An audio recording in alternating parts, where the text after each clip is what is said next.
Hi welcome back to our YouTube channel Sukhashri vlogs. ನಾನಿವತ್ತು moringa powder ಹೇಗೆ ಮಾಡೋದು ಅಂತ ಹೇಳಕ್ಕೆ ಬಂದಿದ್ದೀನಿ. ಮೊರಿಂಗಾ ಅಂದರೆ ಏನಪ್ಪ ಅಂತ ಕನ್ಫ್ಯೂಸ್ ಆಗಬೇಡಿ, ನುಗ್ಗೆ ಸೊಪ್ಪನ್ನೇ ಮೊರಿಂಗಾ ಅಂತ ಹೇಳೋದು. ನುಗ್ಗೆ ಸೊಪ್ಪಲ್ಲಿ ತುಂಬ ಪೌಷ್ಟಿಕಾಂಶ ಇದೆ ಅಂತ ನಿಮಗೂ ಗೊತ್ತು.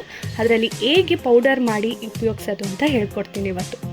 ಅದಕ್ಕೆ 1 ಕಪ್ ನಾನು ಫ್ಲ್ಯಾಕ್ಸ್ ಸೀಡ್ಸ್ ತೊಗೊಂಡಿದ್ದೀನಿ, ಹಾಗೂ 1 ಕಪ್ ಮೆಂತ್ಯ, ನುಗ್ಗೆ ಸೊಪ್ಪು 2 ದಿನ ಒಣಗಿಸಿದ್ದೀನಿ. ನುಗ್ಗೆ ಸೊಪ್ಪು ಕರಿಬೇವು ಸೊಪ್ಪು ಎರಡೂ 2 ದಿನ ಒಣಗಿಸಿದ್ದೀನಿ ಬಿಸಿಲಲ್ಲಿ. ಈಗ ಬಾಣಲಿ ತೊಗೊಳ್ಳೋಣ. First stove ಹಚ್ಕೊಂಡ್ಬಿಡೋಣ.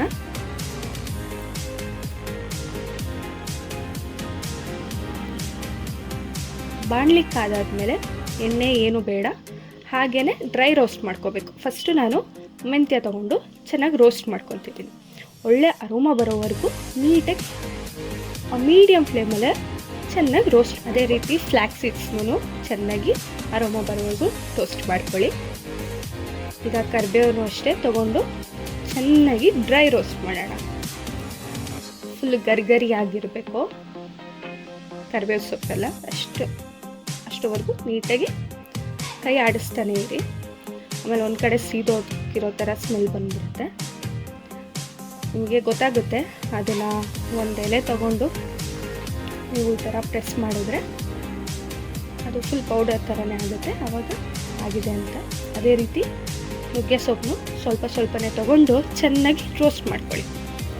ಅದನ್ನು ಸೇಮ್ ಕರಿಬೇವನ್ನ ಹೇಗೆ ಮಾಡಿದ್ರಿ ಅದೇ ಥರನೇ ಇದನ್ನು ಉಡುಡಿಯಾಗಿ, ಅಂದರೆ ಹಿಂಗೆ ಮುಟ್ಟಿದಾಗ ಪೌಡರ್ ಥರ ಆಗುತ್ತೆ. ಅದನ್ನು ನಾನು ತೋರಿಸಿಲ್ಲ, ಆ ಥರನೇ ಆಗುತ್ತೆ ಅದು.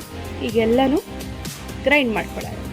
ಸ್ಮೂತ್ ಪೌಡರ್ ಥರನೇ ಗ್ರೈಂಡ್ ಮಾಡ್ಕೋಬೇಕೆಲ್ಲನೂ. ನೀವು ನೋಡಿ, ನಿಮ್ಮ ಮೊರಿಂಗಾ ಪೌಡರ್ ರೆಡಿಯಾಗಿದೆ. ತುಂಬ ಫೇಮಸ್ ಮೊರಿಂಗಾ ಪೌಡರ್. ಇದನ್ನು ನೀವು ಬೆಳಗ್ಗೆ 1 ಸ್ಪೂನ್ ಬಿಸಿ ನೀರಲ್ಲಿ ಹಾಕ್ಕೊಂಡು ಕುಡಿಬೋದು, ಇಲ್ಲ ಹಾಗೇನೂ ತಿನ್ಬೋದು. ಬೆಟರ್ ನೀವು ಬಿಸಿನೀರಲ್ಲಿ ಹಾಕ್ಕೊಂಡು ಕುಡಿದ್ರೆ ನಿಮಗೂ ಕಂಫರ್ಟಬಲ್ ಆಗಿರುತ್ತೆ. Thank you for watching. Like, share, subscribe ಮಾಡ್ಕೊಳ್ಳಿ.